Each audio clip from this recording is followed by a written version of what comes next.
Anyone opposed? Awesome, thank you. Thanks, Hud. Right, now we move to item 14, speeding through. The endorsement of Watercare's draft drought management plan 2023. Megan will introduce and bring stuff up to the table, and I think we have Watercare online. Kia ora, thanks, Mr. Chair. Very just quick introduction. The matter before you is Watercare's proposed drought management plan. There was a particular debate and conversation about this in the 2020 drought in the previous term, and Watercare and council staff have been working on an update to the drought management plan for Watercare. I want to hand, please, to Mark Bourne and Amanda Singleton. Team, I think you're online. We will control the slides, so can you just, tell us next slide, and we're in your hands. They'll do a quick presentation, and then we have staff in the room to help answer questions if that's helpful. Otherwise, we'll leave it with Amanda and Mark. Thank you, team.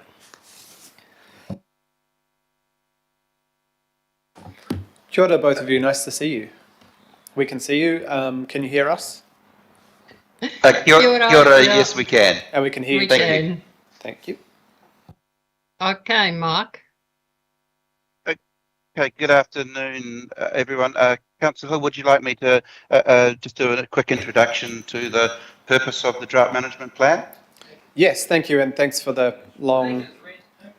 No, we'll just get them to briefly present. It's quite an important item. Thank you. Thank you, everyone. My name is Mark Bourne, and I'm Chief Operations Officer at Watercare, and with me this afternoon is Amanda Singleton, our Chief Customer Officer. I'm just going to go very quickly through the plan. I know you've had a very extensive meeting, so perhaps if I could move to the next slide, please. So this plan sits within the broader framework of both the strategic activities Council is performing and also Watercare's strategic imperatives, most particularly Watercare's asset management plan.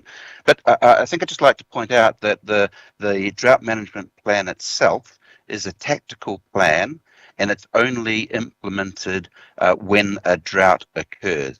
Perhaps if I could move to the next slide, please.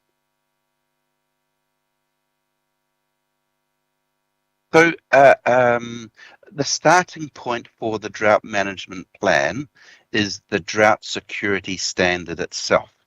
Through the development of the statement of intent, Auckland Council has asked Watercare to operate the water supply system such that it can meet unrestricted demand in a drought that would occur with a probability of 1% per annum. So what that means colloquially is a drought that would occur once in every 100 years. So this standard establishes the yield of the system. And what I mean by that is it determines the volume of water that can be drawn across the collective water supply system during a drought of that magnitude. Now, one of the problems you have is you don't know how severe a drought is until the drought is over. So if a drought has the possibility or probability of exceeding the standard, that's when you would look to implement the drought management plan. And the purpose of the drought management plan is to trim demand such that you can maintain continuous supply throughout the drought, even if the drought is significantly more severe than the drought standard itself. And by way of example, the first part of the drought, which occurred 2020 to 2022, was a very severe drought. In the first sort of 7 months of that period, the drought was approaching a return period of once every 200 years. If we can move to the next slide, please. So the drought management plan itself describes how demand will be reduced. The plan has been prepared immediately following the conclusion of the last drought. We engaged international specialist consultancy firm Uricon to assist us with the development of that of this plan, and they utilise best practice from the Australian water industry and also the South African water industry. The plan has been worked through with council staff, and late last year was presented to council committee for consideration, and the feedback from council committee has been incorporated in the version you see today. So it is designed to comply with that drought security standard which I mentioned, and it has some trigger levels which I'll explain in a moment, which describes when you would impose the requirements within the plan. But the most important element of the plan is the description on how savings are to be made and whom makes those savings. So perhaps if we could move to the next slide, please. So kind of what's changed between the two versions of the plan. So this version that's proposed replaces the plan that was published in 2020. The very first drought management plan was developed in 1993. And so there's always been drought management plans, and progressively those plans have improved year on year. We can move to the next slide, please. So as I mentioned, the purpose of this plan, it picks up the learnings from the last plan, and there are a number of changes that have been incorporated. The most significant change is the recognition of the investment made during the drought in the water supply system. So additional sources of water and the expansions and upgrades of our water treatment plants. So we have greater water availability today than we did in 2020 when we went into the drought.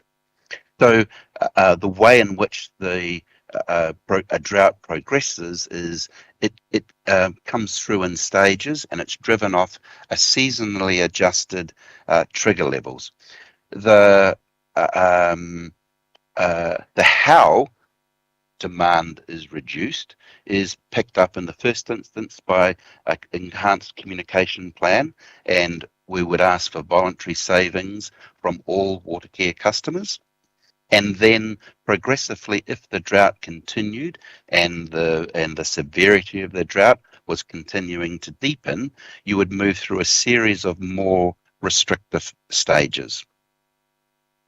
The other thing to note is some of the actions within the plan, whilst this is specifically a tactical response to a drought, some of the ways in which savings can be generated could be used for non-drought activities. And a case in point might be in response to a system outage caused by a cyclone. Perhaps a treatment plant may have been severely damaged and there is a requirement for a short-term reduction in demand. So whilst not specifically a response to the drought, some of the actions could be used for that. Perhaps if we could move to the next slide, please. So the drought management plan also describes the roles for the affected parties. So if we sort of step through those. So water care, our role is to run the system to comply with the drought security standard. We also have obligations to work with our customers to ensure water literacy and education, and they are always on. So those activities never stop. As a drought progresses, we would increase those activities. Auckland Council has a role. In the first instance, it would be the declaration of restrictions if required. Those restrictions are able to be put in place in line with the Auckland Council bylaw. The council hasn't delegated that responsibility to water care. That remains with council. So if restrictions were put in place, Auckland Council has a secondary role, and that would be demonstrating leadership in the demand reduction activities if they were required. And then that links us to the third leg of the stool, our customers, and their role to play is following those demand restrictions if required. In the first instance, voluntary savings, and then mandatory savings if the restrictions are implemented. So it's very important that once approved, the drought management plan is published and each of the parties understand their roles and obligations with it. In the development of the plan, we've worked very closely with our customers, both residential customers and commercial customers, so that we could get feedback as to what worked well with the last drought management plan and what areas of specific improvement we could incorporate into this plan. If I could move on to the next slide, please. And that sort of brings me to a point where we can pause and Amanda and I can cover questions. I do have a slide because I'm anticipating a specific question around changes between the trigger levels of this plan and the last plan, so I can bring a slide up to cover that as well. Yeah, maybe if you just want to put that slide up while we're asking questions Sure. as well. Perfect. Okay, any, sorry? Oh, sorry. Cool, thank you. And just want to, thank you for working with our staff teams and also changing the original triggers, which I was quite triggered by at the time. They were just far too low, and I think we've hit the right spot now with the amount of work that can go into the education side of things and that stage one. It feels silly talking about it now with all the rain we've had, but there will be a time that we need people to jump earlier than maybe they felt was appropriate last time. Whether that was real or not, that was perception. So, Councillor Walker, you have a question. A fairly minor issue that I've alerted the officers to, and that's on page 40 of the plan, where it refers to general outdoor cleaning, and effectively it allows a dispensation under stage 2 to the exterior building washing industry, who have developed standards, training, best practice. What applies in stage 2 should also apply in stage 1. It's pretty easy. If you can make that change, that'd be great. Okay, I've run that past the officers. I think they're reasonably comfortable with it. And just by the by, all of the councillors had the exterior cleaning industry's manual, preliminary manual at this time, put in their letterboxes. These people really know what they're doing. Thanks. Thank you. Was there a comment on that, Mark or Amanda? Yes, Amanda. I'll comment on that, Councillor Hills. Councillor Walker, actually, stage 1 has no restrictions for exterior cleaners. It is voluntary, and they can continue to wash exterior areas, whether it's houses or commercial buildings. So actually, it's already covered. And I think the page you're referring to, it speaks specifically to residential restrictions, where it says residential customers are allowed to wash their own houses using water blasters for 10 minutes a day during stage 1.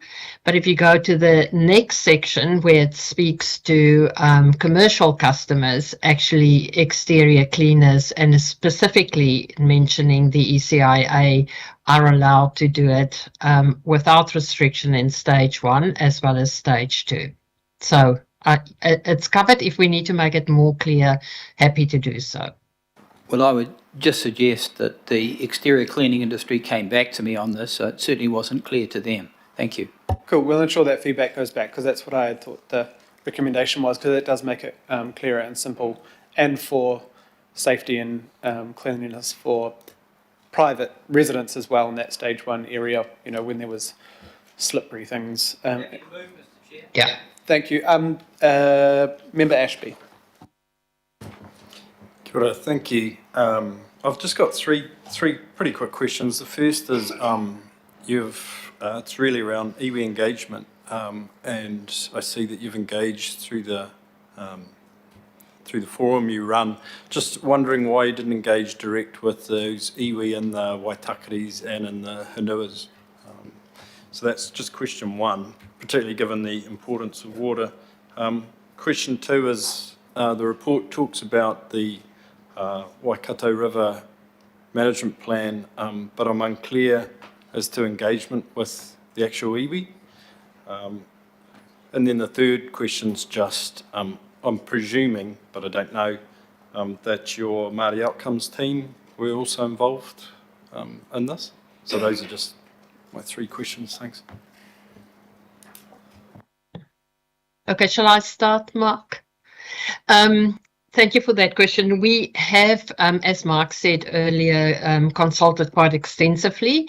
As you know, may or may not know, we do consult iwi ongoing through our Te Rua Whetū team. And for the drought management plan, Te Rua Whetū also advised that it would suffice to consult the Kaitiaki Forum, which we have done, taken them through it, incorporated some of their feedback, and it was felt that because it's a plan that is not regional or that is not local area based, but is really for the region, that forum would be sufficient for consultation purposes, in addition to the ongoing conversations during the drought and immediately after the drought with a number of stakeholder groups and partnerships like iwi.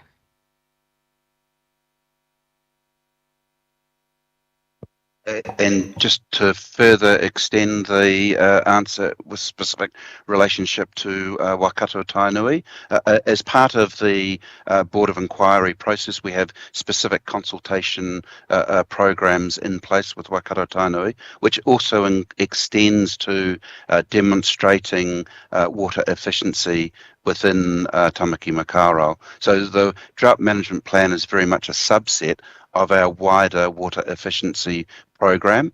The drought management plan per se is very much a tactical plan that potentially is only likely to be used about on average once every 20 years or so. And certainly if we have a look at history, it's about a 20-year interval between restrictions being put in place. So I think elevating these the conversation away from the drought management plan to broader water efficiency programs is a more appropriate forum for, in particular, iwi engagement.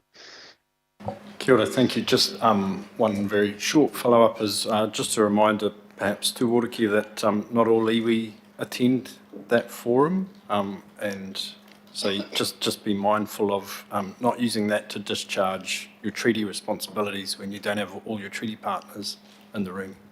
Ka pai. Kia ora. Kia ora, thank you, Member Ashby. And that would be my view too, as with the water strategy, we did Kaitiaki Forum, but also individual mana whenua chairs in every step. So that would be great. Councillor Dalton, Deputy Chair. Thank you, Chair. Thanks, Mark and Manda.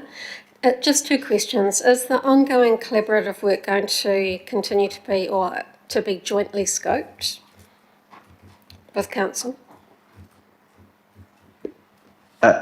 Sorry, Councillor, were you referring specifically, by way of example, the development of a peak management plan and those activities? That's a good example. Thank you. Yes, absolutely. So there's a number of obligations within the Auckland Council's water strategy that we're still working very much jointly on. I think it would be very difficult to separate the activities that Water Care is responsible for and the activities Council is responsible for. So the most efficient solutioning is by bringing these things together in a collaborative working party.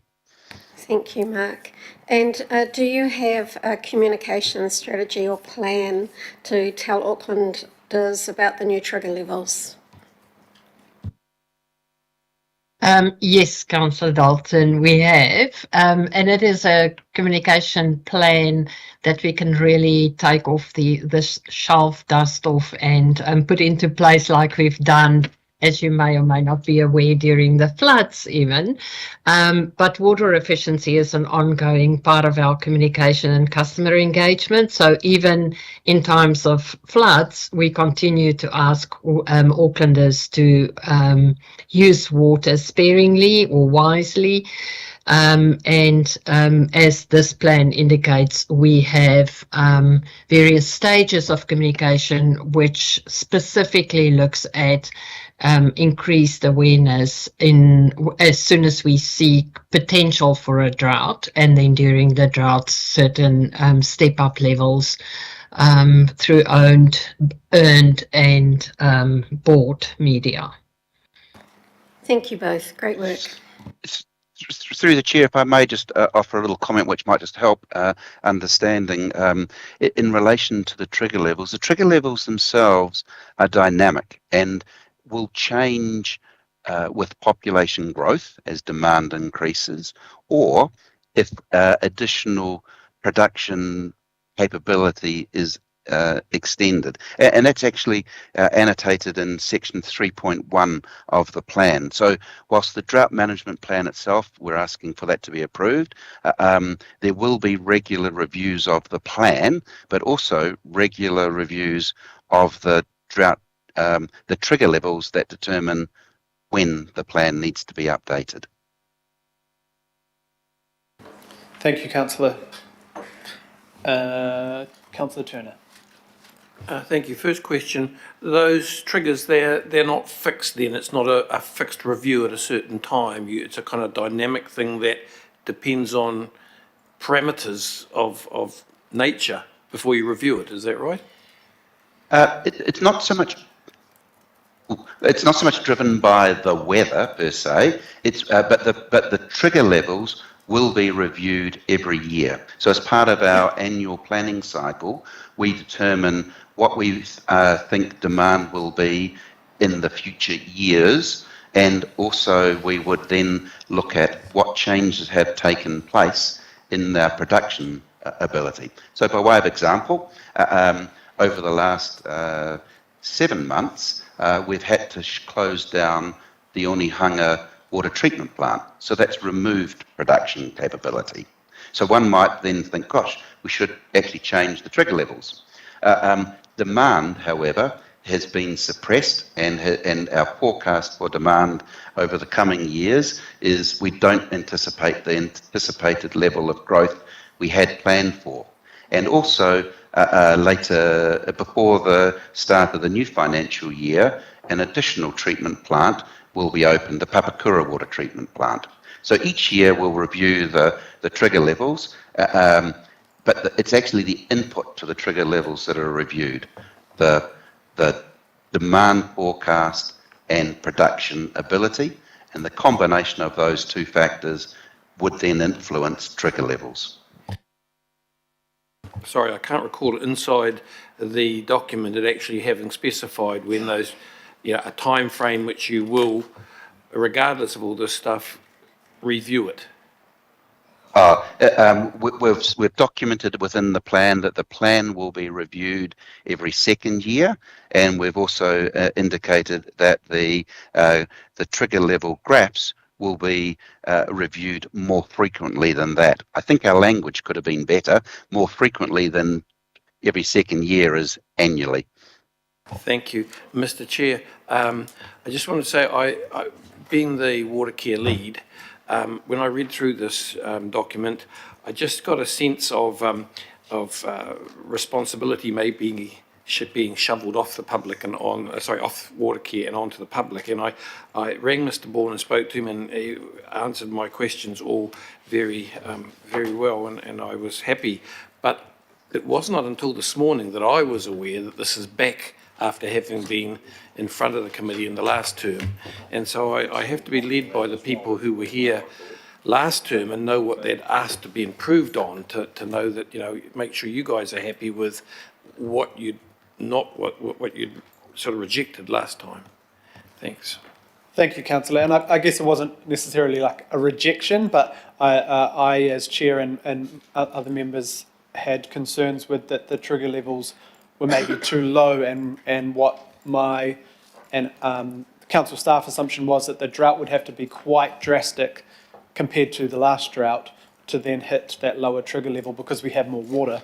And so my kind of view, and others around the table, was that yes, we understand we dropped the trigger levels because we have more capacity, but it's also good to start the conversation slightly earlier to get that behaviour change, because we've seen the behaviour change now.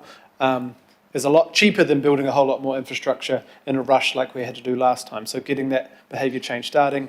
A lot of what people did during the drought was not actually part of the trigger levels, it was the education side. So a lot of people kept saying to me, can I have a bath now? We never ever restricted people from having a bath, but people thought that they had to reduce their water use and were very clear that they were, but actually most of the trigger levels were pretty minor, such as having a nozzle on your hose instead of leaving it and not watering your, not having sprinklers in your garden. So they were, and washing your car, they were quite minor compared to what maybe people thought they were. So that behaviour change made a huge difference and is still paying dividends now, because we are considerably down. I think we got up to 540 million litres a day the summer before the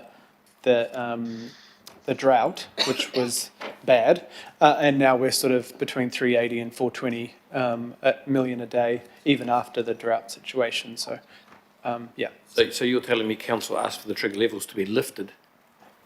Yes. Oh, good. Thank you. Okay. Thank you. Thank you. Right. There's no more questions. Councillor Turner, you said you would like to move this earlier. Okay. Councillor Walker would like to move. So Councillor Turner asked me last night, but I'm happy for whoever to do whatever. Thank you. Thank you, Mark and Amanda, and thank you to our council team for all your work as well on this. And we hope that and we know the relationship, whatever it looks like, when the changes happen as well, I'm sure we'll continue to work together on this, because we all work for the same people. So thank you very much. Absolutely. Thank you so much. Kia ora. Thank you. Thank you. Kia ora. All those in favour? Or is there any? I assume there was no debate. Apologies. Cool. Thank you.